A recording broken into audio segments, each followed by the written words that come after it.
Nuestro equipo está conformado por Salvador, Surizaday y Melissa, y en este video para Teoría de las Obligaciones vamos a hablar acerca de los contratos.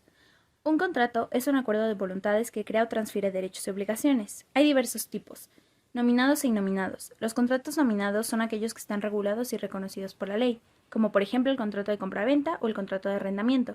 Por otro lado, los innominados son aquellos que no están específicamente regulados por la ley, pero son válidos siempre y cuando cumplan con los requisitos generales de validez. Unilateral y bilateral.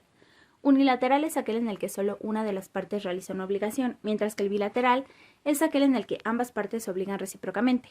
Oneroso o gratuito.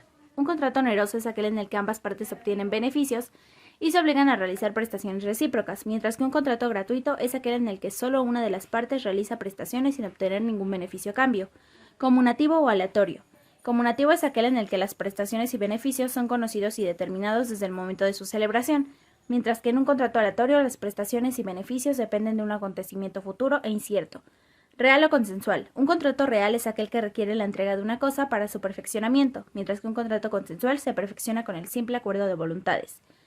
Contrato instantáneo o de efectos sucesivos. Instantáneo es aquel que se cumple con un solo acto, es decir, las obligaciones de ambas partes se realizan de manera inmediata. Por otro lado, un contrato de efectos sucesivos es aquel en el cual las obligaciones de las partes se extienden en el tiempo, es decir, se cumplen a lo largo de un periodo determinado.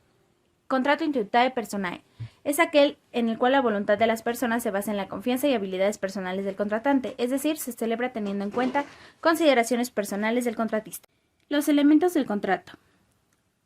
1. El consentimiento. Es la manifestación de voluntad de las partes involucradas en el contrato para llegar a un acuerdo.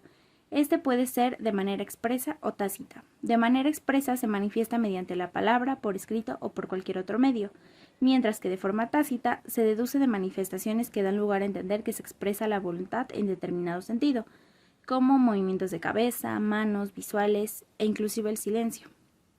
2. El objeto. Lo que se persigue con la manifestación de la voluntad. Este puede ser directo o indirecto.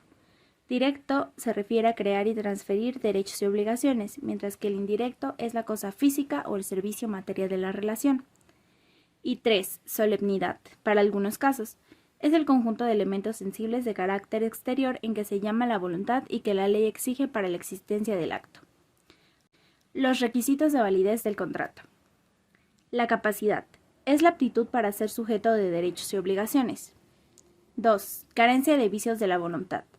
Los vicios son definidos como los defectos que afectan a la conformidad de voluntades y jurídicamente son: el error, conocimiento equivocado de la realidad; dolo, el conjunto de artificios o maquinaciones que utiliza una persona para inducir a otra a la celebración del acto que le permite obtener ventajas; mala fe, es la disimulación de una persona que advierte el error en que cae la otra y la mantiene en él porque su silencio lo aprovecha; violencia, es la intimidación, amenaza o miedo influido en la persona de sufrir un daño en sí, patrimonial o moral, para obligarla a manifestar su voluntad en la realización del acto.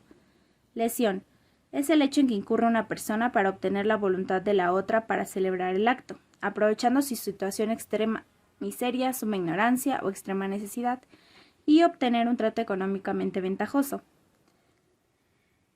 El cuarto elemento es la licitud. Consiste en que la manifestación de la voluntad, el objeto, fin, motivo o condición vayan de acuerdo con la ley o con las buenas costumbres. Y finalmente, la formalidad. Es la manera en cómo se plasma la voluntad, se exterioriza o se da a conocer por cualquier medio que se utilice. Puede ser expresa, por medio de la palabra, mediante escrito, privado o público. En conclusión, los contratos son instrumentos legales que establecen los acuerdos y responsabilidades entre las partes involucradas. Estos contratos son fundamentales para asegurar el cumplimiento de las obligaciones y proteger los derechos de las partes.